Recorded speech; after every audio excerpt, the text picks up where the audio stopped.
Muy bien. Bueno, la semana pasada veíamos el capítulo 40 de lo que es la vida de José, algunos aspectos de que estuvo detenido en la cárcel, y también vimos la interpretación de los sueños del copero y del panadero y cómo se cumplieron puntualmente los dos sueños. Y en todo esto José le había pedido al copero que se acordara de él cuando hablara con el faraón, cuando lo fuera a restituir, que por favor le dijera. Hasta ahí lo vamos a dejar. Pero quiero darles nada más alguna pequeña cronología de José. José fue vendido cuando tenía 17 años de edad. Los hermanos lo vendieron a los 17 años de edad. Estuvo en manos de los ismaelitas, luego lo vendieron a Potifar. Se cree que estuvo en la casa de Potifar probablemente 3 años. Y de ahí fue acusado de una calumnia de parte de la esposa de Potifar y lo llevaron a la cárcel, y ahí estuvo en el momento en que vamos a platicar ahorita, 8 años ahí en esa cárcel, 8 años. Después ahorita veremos que estuvo otros 2 más, pero ahorita en el momento en que esto sucede, este evento, estamos hablando de más o menos 28 años, que estuvo José lejos de su casa. Entonces, imagínate lo que puede suceder a cualquier persona. Por ejemplo, ahorita hay tratantes de personas, secuestran personas, se las llevan a otro país, los roban de sus casas, se los llevan a explotarlos aquí o allá. Y cuando vemos eso, me pregunto, ¿qué estarán pensando ellos cuando están en esas condiciones? ¿Dónde estarán sus pensamientos, su clamor? Algunos pasan los días y no saben ni cuándo va a terminar eso, ¿verdad? Parece que eso va a seguir siempre, ¿no? Pues este fue el escenario de José, exactamente. Yo creo que él muy bien se puede identificar con personas que están padeciendo de esto en nuestro tiempo. Y durante 28 años José sufrió varias decepciones también, no amorosas, por cierto. Estuvo decepcionado de la traición de sus hermanos. Sus hermanos lo traicionaron, lo vendieron. Se decepcionó de la calumnia de la esposa de Potifar. Él servía con todo su corazón en la casa de Potifar y vino esta mujer a tentarlo y luego lo acusa y finalmente termina en la cárcel. Entonces ahí hay otra decepción, está totalmente decepcionado. Y luego, para acabarla, le interpreta los sueños a estas 2 personas, al copero y al panadero, y le dice: oye, cuando llegues ahí con el faraón, acuérdate de mí. Y supo que lo restituyeron con el faraón, pero pasaron 2 años y todavía no se acordaba de él. Aquí es que otra decepción, ¿sí? Y la pregunta es, ¿has estado tú decepcionado? ¿Decepcionado de alguien? A lo mejor de Dios, de que no te contestó como tú quisiste. ¿O has estado decepcionado de ti mismo? ¿Sí? A veces estas decepciones nos llevan a aislarnos, a alejarnos, a darnos por vencido. ¿Sí? ¿Qué vas a hacer con tu decepción? Aquí en el caso de José, nos damos cuenta que él manejó de una manera muy particular su decepción. No nos da detalle, pero tú puedes ver a José de una manera firme y él sigue adelante. Así es que él perdona o él pasa por alto aquello y sigue adelante. No se deja anclar con la decepción. La decepción te ancla en el pasado. La decepción te ancla con la persona que te decepcionó. Te ancla, o sea, te ata. ¿Sí? En el caso de José, aquí vemos que no es así. Es otra forma de manejar la decepción. Cuando alguien te ofende o te decepciona, te sientes pues mal porque te hicieron una cosa, tal vez duela. ¿Sí? Una vez llegó mi hijo David de la escuela, me acuerdo, estaba chiquillo, y venía así, y le dije, y venía así medio enojado, ¿no? Y le dije, ¿qué te pasa? Dice, me peleé con Manuelito. Le dije, ¿y luego? Pues me pegó y yo también le pegué, pero me pegó el más duro. ¿Y luego? Pues ya lo perdoné. Ah, qué bueno, David.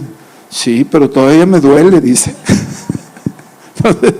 O sea, esa es más o menos una descripción de la decepción. Que te pegan y dices, ya lo perdoné, pero todavía me duele.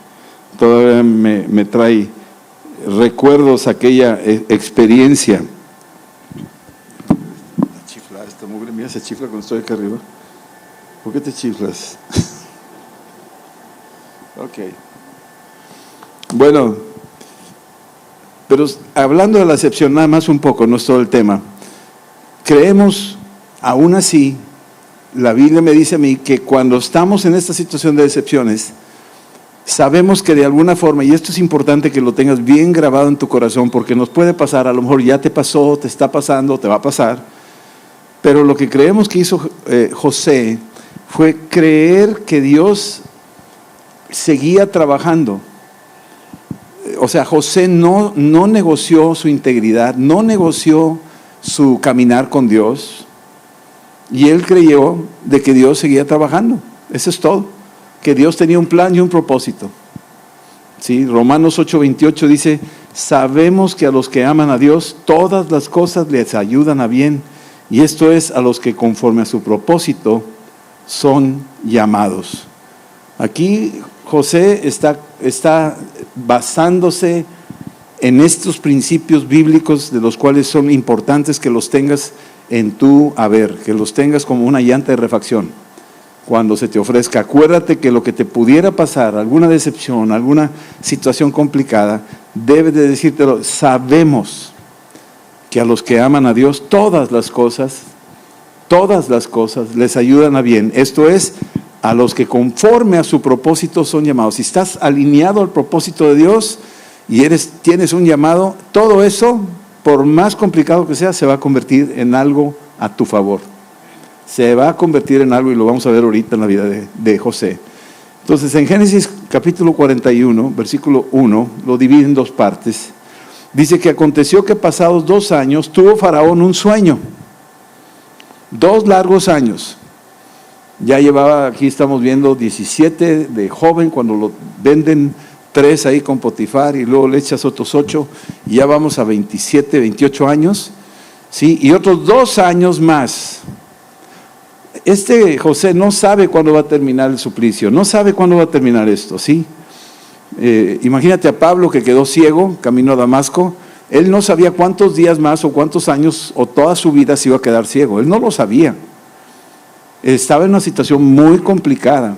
A veces nos pasan cosas y no sabemos cuánto tiempo nos va a durar.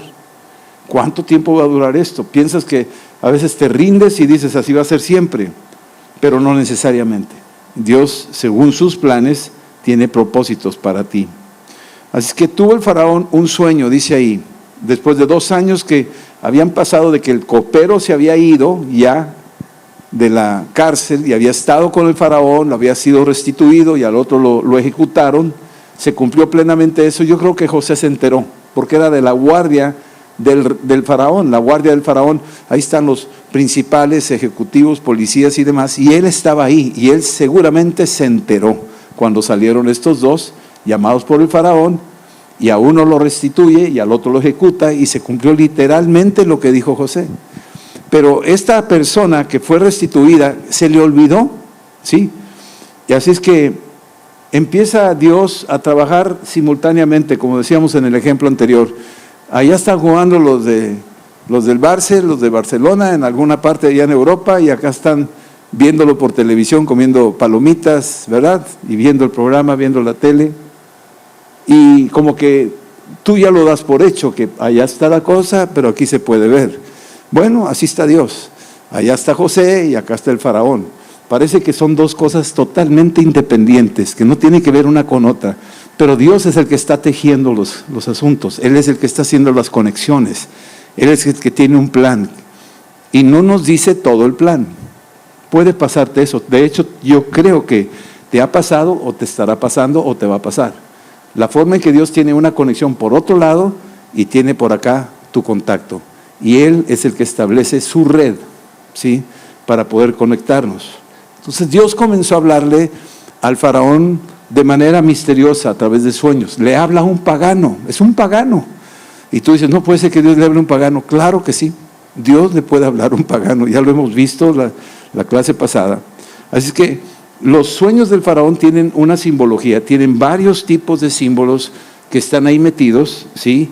Y cada uno significará algo. No todos los sueños y símbolos que pudieras tú ver ya tienen un mensaje para ti, no necesariamente. Pero en este caso vamos a desglosar un poco lo que quiere decirle Dios al faraón, porque está preparando un escenario. El faraón dice ahí que vio que estaba junto al río, y el río para los egipcios era vital. El río Nilo era importantísimo. De ahí se nutría la tierra, de ahí se fertilizaba, se desbordaba, de ahí tomaban agua. O sea, era vital el río Nilo. Es uno de los ríos más largos del mundo. Creo que el de Amazonas es el más grande y luego sigue el de Nilo. Y es un río muy raro porque corre de sur a norte. Muchos ríos corren de norte a sur. En este caso, este río corre de sur a norte. Y es una peculiaridad de ese río. Hay otros ríos que también trabajan de esa manera. Pero Dios comienza a trabajar con este faraón y le dice ahí que tuvo un sueño y que se vio junto al río. El río era una fuente de vida para ellos, era importantísimo para ellos. Versículo 2 dice que de repente vio que del río subían 7 vacas hermosas a la vista, muy gordas, y pasían en el prado. Es que estábamos viendo que están estas vacas hermosas, robustas, bien alimentadas. Está viendo la bendición del río que trae tierra fértil, trae pastos, y que los ganados pues comen de ese río, ¿no? Están bien alimentaditos, y ver las bondades del río Nilo, y ven que pues ahí es un recurso alimenticio. El ganado que comían ellos están totalmente bien, hasta donde ve esas 7 vacas que salen del río. Yo creo que ha de haber dicho, mira qué bonito. Pues sí, así es el río Nilo, que siempre salen estos fertilizantes de las aguas cuando se desborda, y hay buenos pastos y tenemos buenos ganados y todo está perfecto, hasta ahorita lo está viendo. Y de repente entra otra señal, ¿sí? Versículos del 3 al 4 dice que tras ellas subían del río otras 7 vacas de feo aspecto y enjutas de carne, y se pararon cerca de las vacas hermosas a la orilla del río. Y que las vacas de feo aspecto y enjutas de carne devoraban a las 7 vacas hermosas y muy gordas, y despertó Faraón. Ahí se despertó. Y esa fue la primera etapa del sueño, porque este es un sueño que tiene 2 fases. Una es esa escena de las vacas gordas, y luego vienen las vacas flacas que se comen a las gordas. Y luego dice aquí que al ver esas vacas flacas que devoraban a las vacas gordas, os habla de una amenaza. Se despertó el faraón, y algo que se ha de haber preguntado es, oye, espérame, las vacas no son carnívoras, las vacas son herbívoras. ¿Cómo es posible que en qué raro que están las vacas comiendo carne, y carne de otras vacas? No puede ser. O sea, esto es algo muy, muy curioso, ¿sí? Como que cambiaron los hábitos, las costumbres, las habilidades, las características de los animales estaban cambiando, ¿sí? Cambia el escenario. Y para él se está diciendo esto, ¿cómo es posible que cambien estas formas? ¿Sí? Y hay pasajes en la Biblia donde nos habla que cuando hubo un estado de sitio, en 2 Reyes 6, ahí en el versículo del 25, 28 y 29, nos habla que hubo una hambruna por un estado de sitio, y la gente estaba sin comer, y les faltaba el agua, y se estaban muriendo, y la gente se empezó a comer unos a otros. Comían estiércol de paloma, de burro, lo pagaban carísimo, y después también se comían entre ellos. Y tú dices, ¿no es posible que el hombre sea capaz de eso? Sí, sí es posible, claro que sí. Cuando la situación se complica, cambian los patrones de conducta de las personas. A veces con un poquito, con una presión que tengas, cambia la conducta. Pues aquí está diciendo que algo cambió algo ahí raro. Pero entre los animales, y lo está viendo aquí el faraón, y se despertó, y como que no lo concebía, no le cabía en la cabeza pensar de esa manera, porque si estaban flacas y salieron del río, quiere decir que el río ya no estaba abasteciendo los nutrientes, quiere decir que el río ya no se desbordaba, ya no daba fertilización, ya no daba pastos. Algo fallaría climatológicamente o algo, no sabemos qué pasó, pero se empieza a dar cuenta que hubo un trastorno entre las vacas gordas y las vacas flacas. Algo que estaba pasando ahí, ¿sí? Se levantó, versículo 5, se volvió a dormir, se durmió y soñó la segunda vez. Esta es la segunda vez.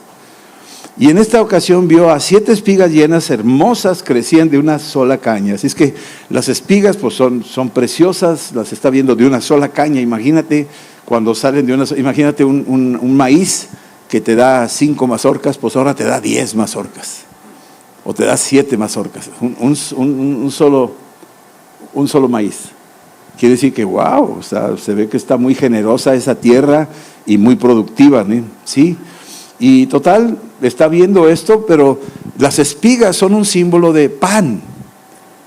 O sea, del trigo sacas la harina y de la harina sacas el pan.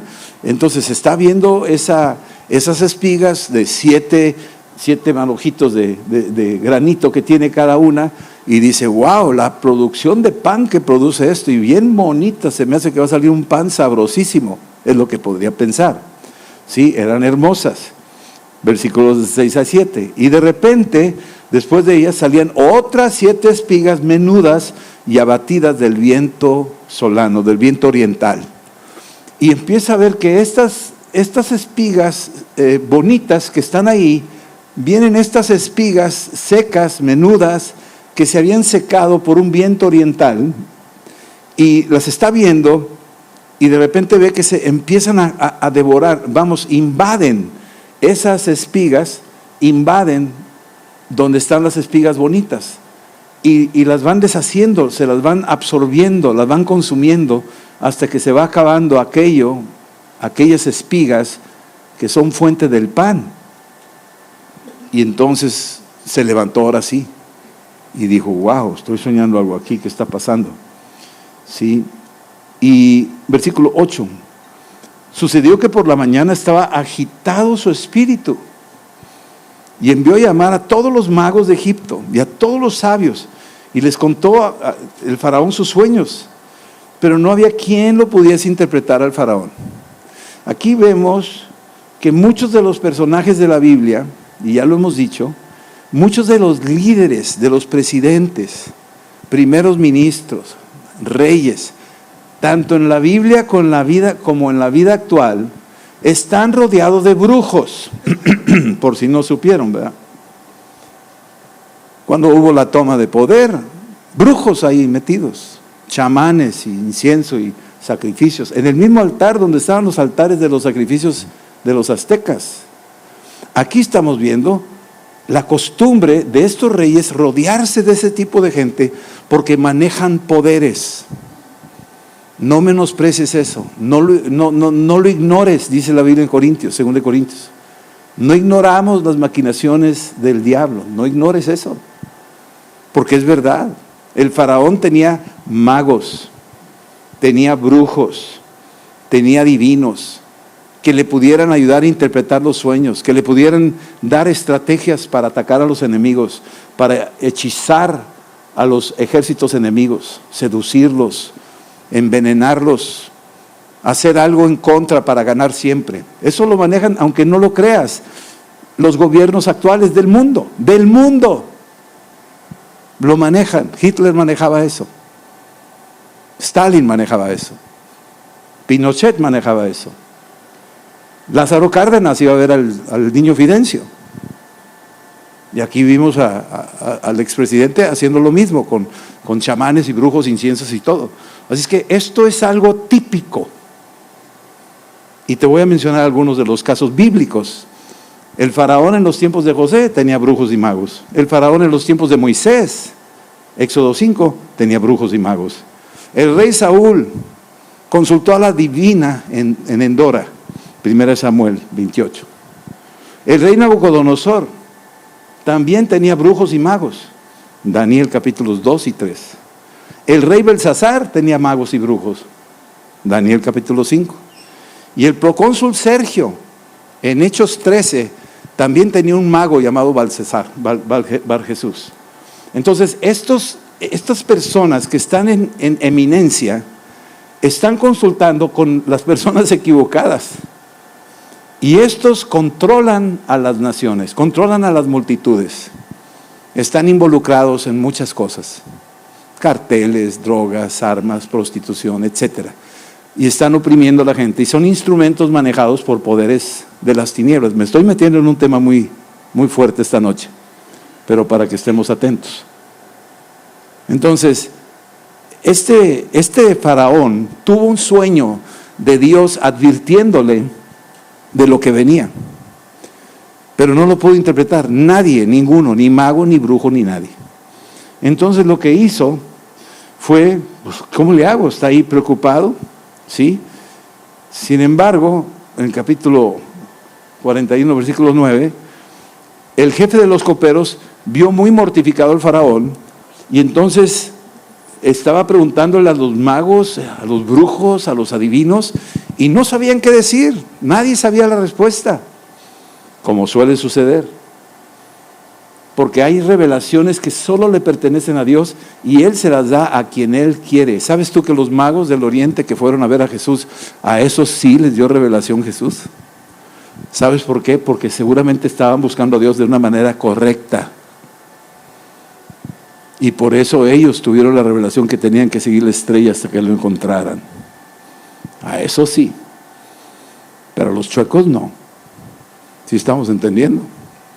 Entonces aquí el jefe de los coperos ve cómo está el faraón y dice, pues me acuerdo hoy de mis faltas, o sí, subráyalo, me acuerdo. Pues ¿cómo que te acuerdas? Hace 2 años se te dijo que le dijeras, ¿no? ¿Por qué hasta ahorita te acuerdas? Llegó el momento de recordar.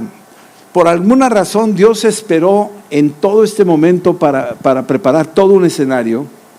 Ya tenía a José en la cárcel, ya tenía al copero salido de la cárcel con la experiencia de que los sueños interpretados por José fueron acertados, ya tenía al faraón puesto ahí listo, ya tenía ya a Jacob y a los hermanos de José, ya estaba todo el escenario listo, y entonces dijo, ahora sí vamos a actuar, y mandó desde el cielo el sueño, y le manda el sueño al faraón, pero está ahí el copero al lado, y ve que el faraón está un poquito angustiado, y le dice, ay, pues me acuerdo de mis faltas, no quería tocar el tema, pero me acuerdo de mis faltas.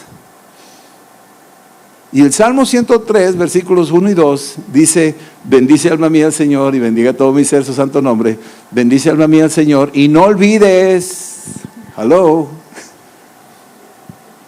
no olvides ninguno de sus beneficios. Aquí al copero se le olvidó. Y a muchos de nosotros se nos olvidan las cosas, los bienes que Dios nos ha hecho o las cosas que Dios nos ha dicho. Y no les prestamos atención, no les damos el peso ni la importancia. ¿Sí? Y yo quiero decirte que hay un pecado por olvidar. Hay un pecado por olvidar. Olvidar a Dios, olvidar su palabra, esa es una grave falta para Dios. Olvidar a los padres cuando están ancianos, ignorarlos, eso es una grave falta. Honra a tu padre y a tu madre para que te vaya bien en esta vida y te prolongue tus días. Olvidar a los enfermos y a los necesitados, como el sacerdote y el levita que pasaron de largo cuando vieron al que estaba tirado en el camino, y el buen samaritano no se olvidó, él sí actuó. Olvidar a los presos. Hebreos 13 dice, acordaos de los presos como si vosotros mismos estuvierais preso con ellos. Y olvidar el pacto con tu cónyuge, ignorar esos pactos que hiciste, esos acuerdos en el altar del matrimonio, y olvidarte de eso. Dios lo considera ese olvido como un pecado. Y tenemos que restaurar. Muchos podríamos decir es por negligencia o descuido, otros podrán decir por ingratitud, como este copero, fue ingrato, le reveló, le fue bien y le dijo todo lo que le iba a suceder y le pidió, por favor acuérdate delante del faraón de mí y háblale de mí, pero no lo hizo. Me recuerda a los 10 leprosos que se sanaron los 10 y se fueron, se olvidaron de que le había dicho Jesús que los iba a sanar en el templo. Se fueron con la bendición 9 de ellos, pero solo uno regresó, uno no se le olvidó, regresó con Jesús. Versículos del 10 al 13 dice que cuando el faraón se enojó contra sus siervos, dice ahí, nos echó a la prisión, hablando del panadero y del copero, ¿sí? Y pues esa noche tuvimos un sueño y no sabíamos el significado, y estaba ahí con nosotros un joven hebreo, siervo del capitán de la guardia, y se lo contamos y él nos interpretó nuestros sueños y declaró cada uno conforme a su sueño. Y aconteció que como él nos lo interpretó, así fue. Yo fui restablecido en mi puesto y el otro fue colgado.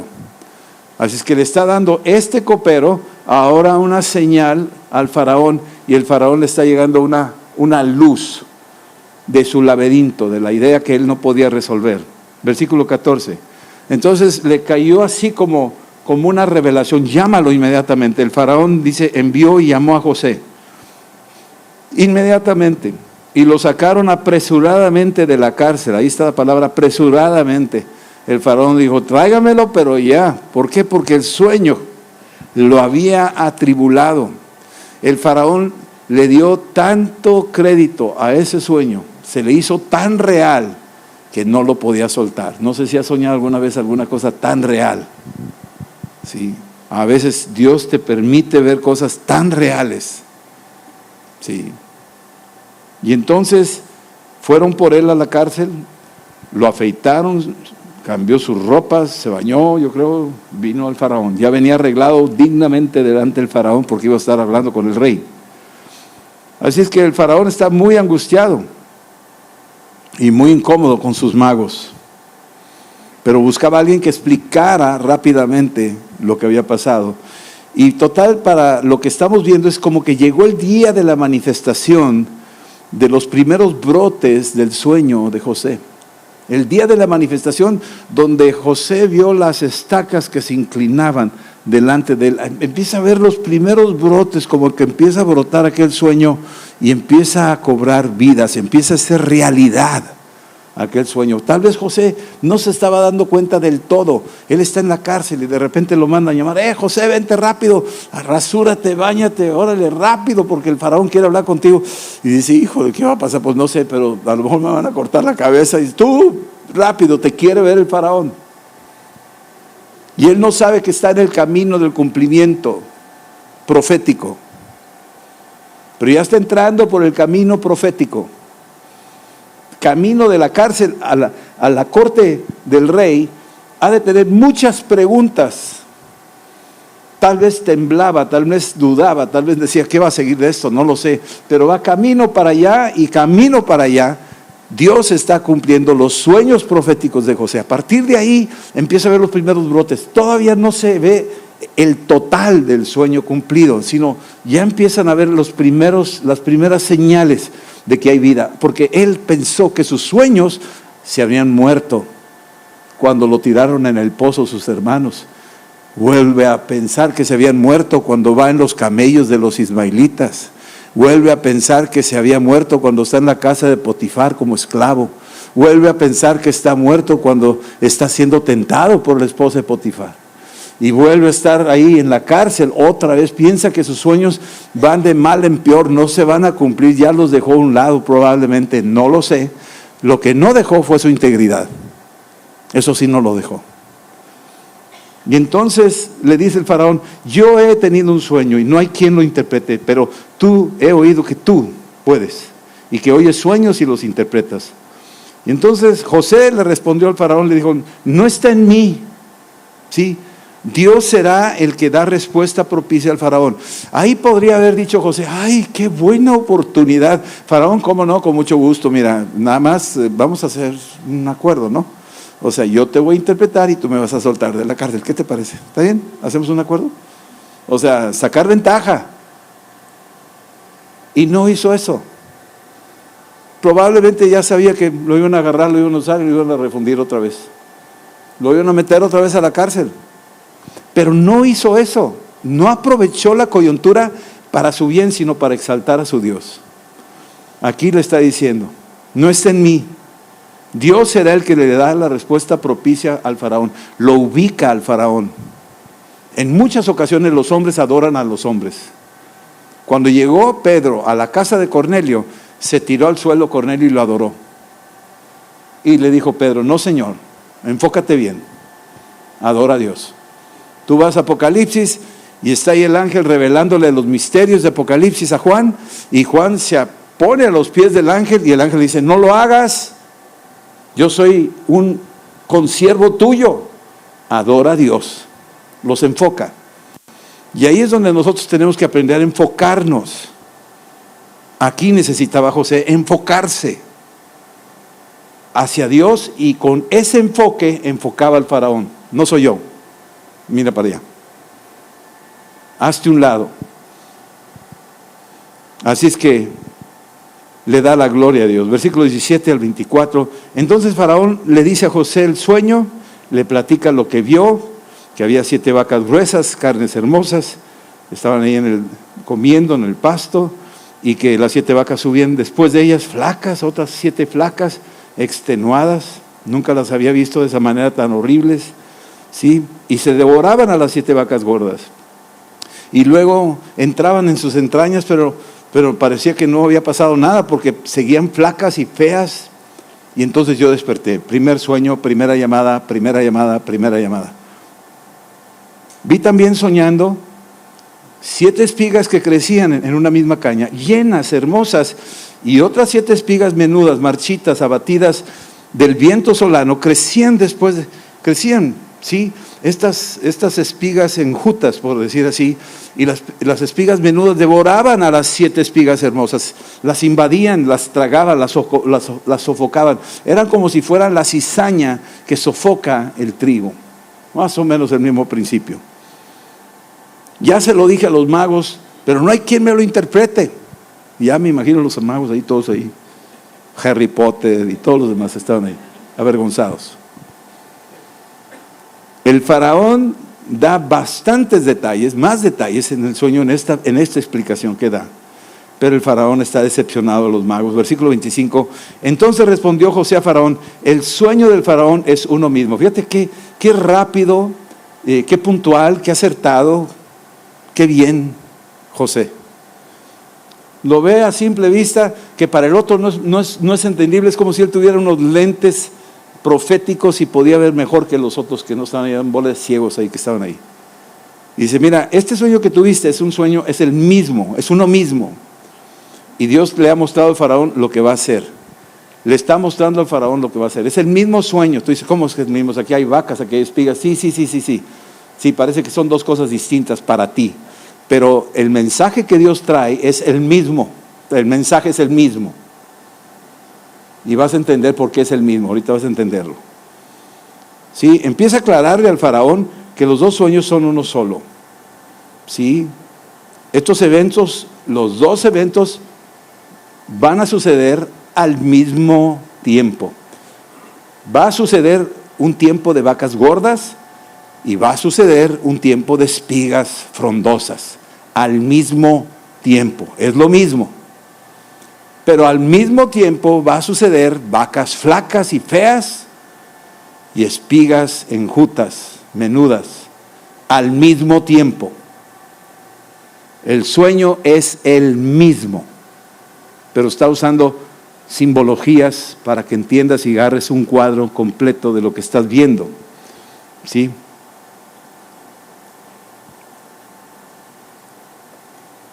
Versículo 26.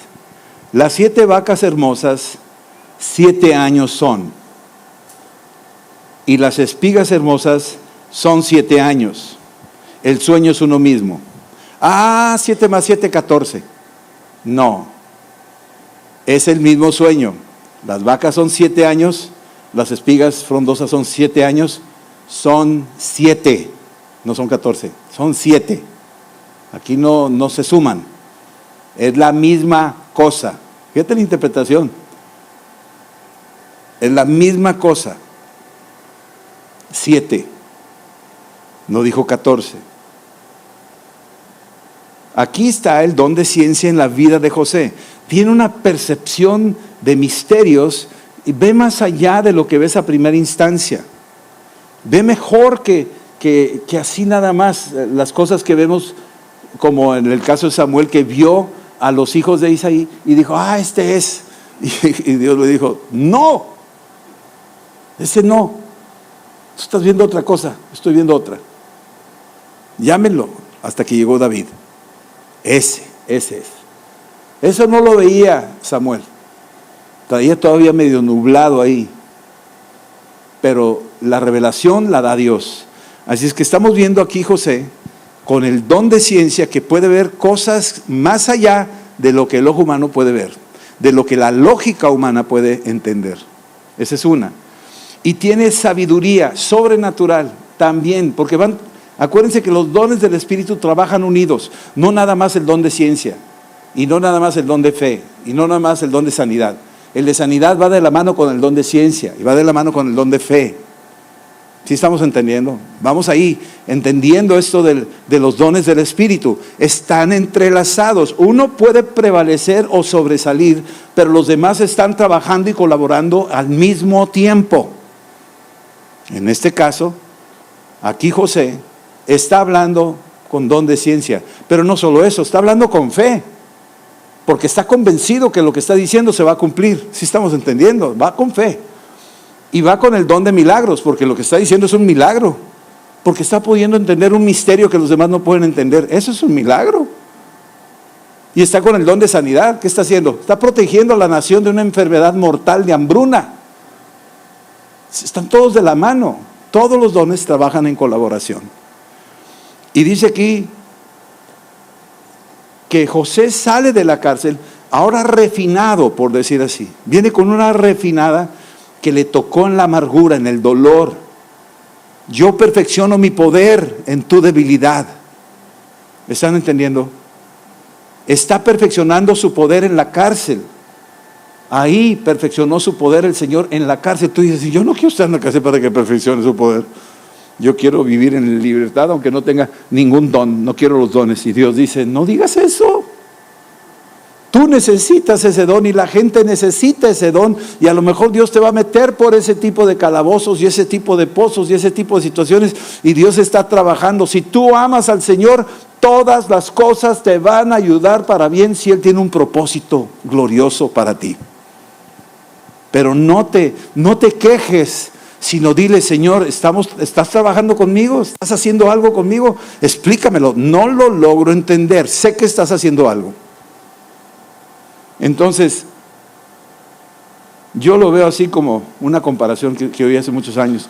Cuando se prepara el vino y se embotella, se mete en unas cavas, y las cavas son lugares oscuros y son lugares húmedos, llenos de telarañas ahí, y dejan ahí esa botella de vino y la dejan que pasen los años.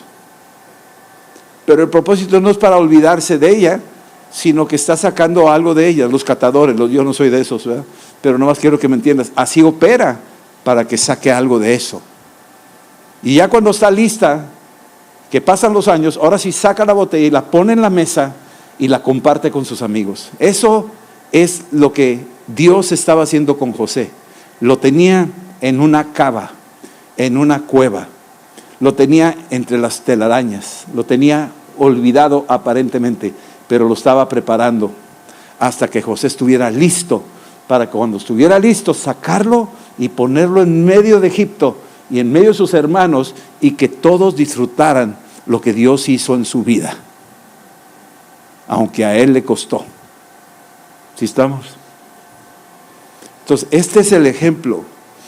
Más adelante, versículos 28 y 29, el faraón le responde, ahí José al faraón, lo que Dios va a hacer se lo está mostrando al faraón. Vienen 7 años de una gran abundancia en toda la tierra de Egipto. 7 años de abundancia. Lo está hablando, versículos 30 al 31. Y tras ellos seguirán 7 años de hambre. Toda la abundancia será olvidada. ¡Wow! No digas eso. Toda la abundancia será olvidada en la tierra de Egipto, y el hambre consumirá la tierra. 7 años de abundancia, 7 años de escasez. Si tú oyes eso y hasta ahí terminas, sería una historia trágica. Ya ahí terminó todo. No hay esperanza en esos sueños. Ahí acabó todo. Y Dios se los deja así en la puerta al faraón y le dice, te voy a bendecir 7 años y te va a llover así sequías, plagas, hambrunas, 7 años. Hablamos después, con permiso. Y lo deja al otro. Pero viene José y le pone el ingrediente adicional. Le pone la parte que falta para completar el sueño. Porque en el sueño no está indicado. En el sueño es un sueño casi fatal. ¿Sí están entendiendo eso? Está muy bueno los sueños, 7 vacas gordas, y luego vienen los malos, 7 vacas flacas, no, pues, y ahí termina. Y luego, ¿qué hacemos? ¿Ya estás condenado? No, te estoy dando la solución por boca de mi siervo. Él trae la respuesta. Aquella abundancia no la van a ver. Total, le anuncia esto al faraón, versículo 32, y le dice, en el versículo 32, le dice, este es un versículo para mí, fue muy significativo, porque tuvo mucho que ver con mi llamado para Japón. Lo he compartido muchas veces, pero se los quiero pasar al costo. Dice, y el suceder el sueño al faraón 2 veces significa que las cosas es firme de parte de Dios y que Dios se apresura en hacerlo. 2 cosas que menciona aquí. Número 1, la cosa es firme. ¿Cuándo? Porque sucedió 2 veces. Porque el sueño te lo dio 2 veces, de 2 maneras. Te habló de vacas y te habló de espigas en la primera de la abundancia. Te habló de vacas flacas y espigas enjutas en el tiempo de la escasez. 2 veces es algo que Dios subraya. Si te lo dice 2 veces. Y hay que aprender a entender eso cuando te lo dice 2 veces. ¿Sí? El hecho dice aquí que se lo dice, por eso dice, la cosa es firme. Es decir, la cosa es verdadera, la cosa es cierta. Y Dios se apresura en hacerla. ¿Qué quiere decir? Que ya está a la puerta, ya está sucediendo, corre y se va corriendo. Como la lotería, ya está corriendo el segundero. O te apuras o te apuras. Le está diciendo, ya se lo dijo, ya estás metido, ya empezó. Entonces, ¿por qué dice 2 veces? Acuérdense de Samuel, que le habló Dios 2 veces a Samuel. A la tercera ya empezó a hablar con Dios, pero le habló 2 veces. Acuérdense que Saulo de Tarso, cuando iba camino a Damasco, le dijo, Saulo, Saulo, 2 veces. ¿Sí estamos? Y a veces Jesús, cuando enseñaba, decía, de cierto, os digo, usaba 2 veces. ¿Sí? Y en varios lugares también define que es necesario que haya 2 o 3 testigos para dar veracidad a lo que se va a hacer. 2 o 3 testigos. 1 Timoteo 5:19, un ejemplo, dice que contra un anciano no admitas acusación, sino con 2 o 3 testigos. Así es que para Dios, el mencionarlo 2 veces o 3 veces es subrayar algo que es inminente, algo que está acordado y aprobado por Dios. Ahora, en mi caso, a mí me llegó una persona que no sabía que yo me iba a ir a Japón. Yo tenía una lucha para saber si era Dios o no. Y un día en una reunión de oración de hombres, estaba él ahí, se llamaba Nahum. Es otro, para mí es muy importante que su nombre era Nahum, que significa soplo. Estamos hablando de algo espiritual, pero él se llamaba Nahum. Y llegó al final de la reunión y me dijo, te soñé 2 veces esta semana. Le dije, sí, te soñé 2 veces. Dije, órale. Y me dijo mi esposa Lupita que te los platicara. Dije, órale, a ver, platícamelos, de qué se trata. Y me tomó aparte y me dijo, la primera vez te soñé arriba de un árbol y estaba yo contigo y había un toro negro ahí abajo y el toro nos amenazaba y tú dijiste, me voy a bajar. Y yo te dije, no te bajes, te va a atacar este toro, se ve muy malo, muy feo. Y dijiste, no, yo me voy a bajar. Y te bajaste y el toro se quedó quieto, no te hizo nada, y luego te fuiste perdiendo en el horizonte, atravesando un campo como de arroz, dice. Así te vi. Y el segundo sueño, te vi vestido de traje, pero sin zapatos, y estabas compartiéndole a gente vestida de la India, de China, del Oriente, Y yo me reía porque decía, qué ridículo te ves sin zapatos. Y él no sabe que en Japón te quitan los zapatos cuando entras a las iglesias a compartir.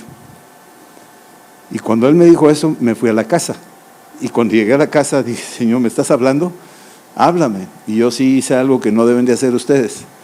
Abrí la Biblia y dije, háblame, Señor. Y donde abrí, me encontré Génesis 41:32, que decía, y por cuanto el sueño fue 2 veces, la cosa es cierta y Dios se apura en hacerla. Pues no tardé ni 2 meses y ya estábamos en Japón. Así fue. Ese fue mi caso. No tiene que ser tu caso. Nomás quiero decirte que sí creo, esto sí le creo. Y el fruto de esos sueños va a estar aquí. Aquí está Megumi y el próximo miércoles va a estar, el domingo va a estar aquí Sami y Yuki. Para nosotros es una gran bendición todo eso. Bueno, versículo 33, ya estamos terminando. Empieza ahora José a hablar de sabiduría. Empieza como que cambia el tono, se mueve un poco de lo que es el don de ciencia y se mueve ahora al don de sabiduría. Y dice aquí, por lo tanto, versículo 33, provéase ahora Faraón de un varón prudente y sabio y póngalo sobre la tierra de Egipto.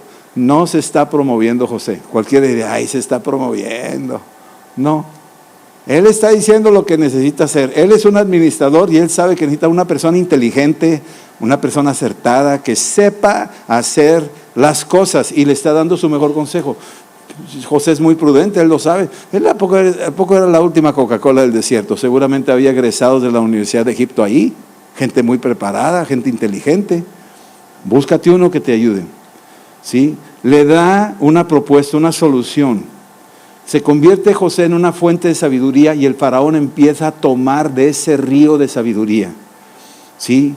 La sabiduría que tenía José venía del temor de Dios que José tenía. De ahí viene la sabiduría. ¿Tú quieres ser sabio? Haya temor de Dios en tu vida. Ten temor de Dios y la sabiduría va a brotar en tu vida.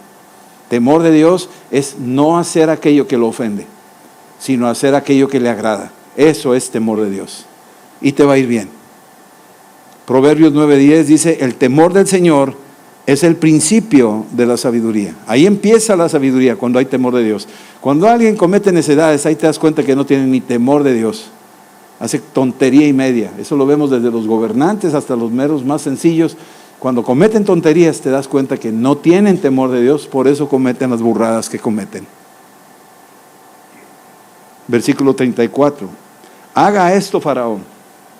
Ponga gobernadores sobre el país, quinte la tierra de Egipto en los 7 años de la abundancia.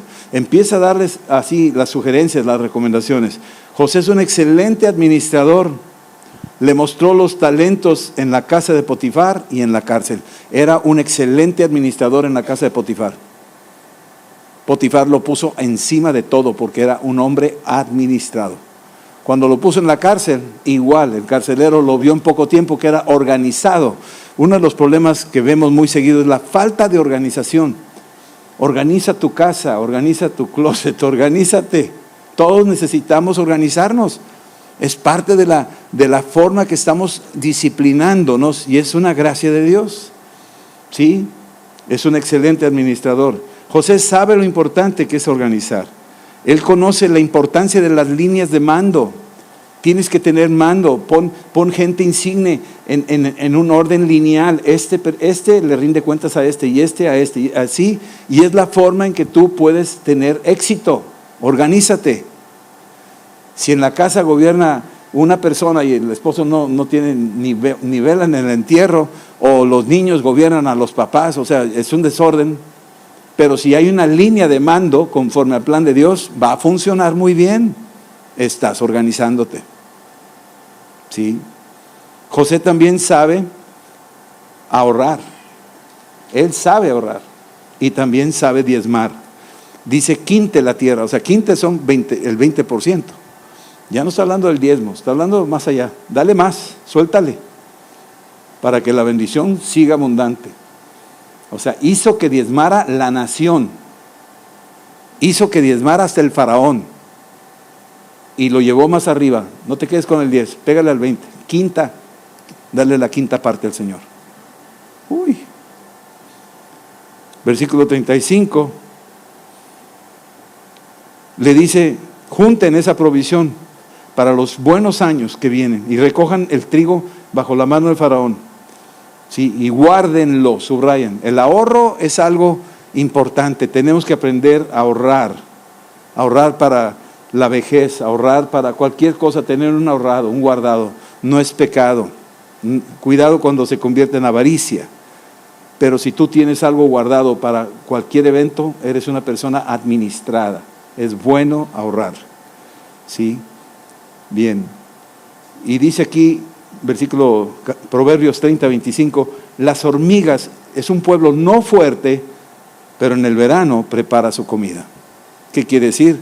Que son previsores, son organizados y ven hacia adelante. ¿Sí? Bien. Y en esta, esté aquella provisión, versículo 36, en depósitos para el país, para los 7 años de hambre que habrá en la tierra de Egipto, y el país no perecerá de hambre. El país no va a perecer de hambre. Ahí está la solución. ¿Tú pensabas que los sueños eran trágicos, que terminaban en un trágico final? No, no va a terminar en un trágico final. Va a salir adelante. Esta es la solución. Hazle así y te va a ir bien. Y vas a tener, durante el tiempo de la sequía, vas a tener provisión. Le está diciendo cómo sacar adelante su situación. Versículo 38. El asunto pareció bien a Faraón y a sus siervos, y dijo Faraón a sus siervos, ¿acaso hallaremos a otro hombre como este, en quien esté el Espíritu de Dios? ¡Wow! ¡Qué revelación para el Faraón! Dijo, ¿acaso habrá alguien como este que está aquí con nosotros? Sí, la sabiduría de José conmovió al Faraón y lo dijo clarito, el Espíritu de Dios está con él. Hasta aquí llego. Continuamos la semana que entra del 39 en adelante, ¿sí? Y vamos a orar ahorita. Señor, te decimos gracias por estos principios bíblicos que vienen aquí escondidos en la palabra. Te doy gracias por cada una de los versos que hemos leído, Padre. Que se detengan en nuestros corazones y que produzcan en nosotros fruto, que seamos, Señor, como un pueblo entendido, que los dones de tu Espíritu se manifiesten. Señor, sabemos que hay un precio. El mismo apóstol Pablo suplicaba que le quitaras el aguijón de la carne, pero tú estabas trabajando en él y estabas perfeccionando aquellas cosas, aquellos dones que iban a servir más adelante. Señor, sabemos que lo hiciste con José y lo hiciste con tantos otros. Y Señor, no estamos buscando que nos hagas sufrir, buscamos servirte a ti y exaltarte a ti y que tú seas conocido, porque José fue tu mensajero para una nación pagana como Egipto y vieron tu buena mano sobre su vida. En el nombre de Jesús, Señor, declaramos que tu pueblo ha sido apartado, que aunque vengan esas vacas flacas, Señor, tú nos has dado junto con la prueba la salida. Cualquiera que esté pasando por abundancia, que sea previsor. Cualquiera que esté pasando escasez, que se administre y te busque a ti para encontrar sabiduría de lo alto. Y en el nombre de Jesús, venga lo que venga sobre nosotros, sobre nuestras familias, nuestra economía, nuestra iglesia, nuestra ciudad, nuestra nación. Señor, te agradecemos, estamos agradecidos, sabemos que tú nos darás la sabiduría, junto con esta prueba, la salida, y que tú serás exaltado y saldremos adelante, porque tú eres para nosotros lo más importante. Que te reciban a Cristo, que te reciban a ti, Dios, los que están oyendo esto. Que se arrepientan, que reconozcan sus faltas y te reciban de todo corazón. Esta noche ven y llena los corazones de los que invocan tu nombre. Los que dicen Jesucristo es mi Señor, ven y llénalos de ti, Dios. Te lo pido en el nombre de Jesús. Amén. Amén. Dios los bendiga. y nos vemos Dios primero. Shalom.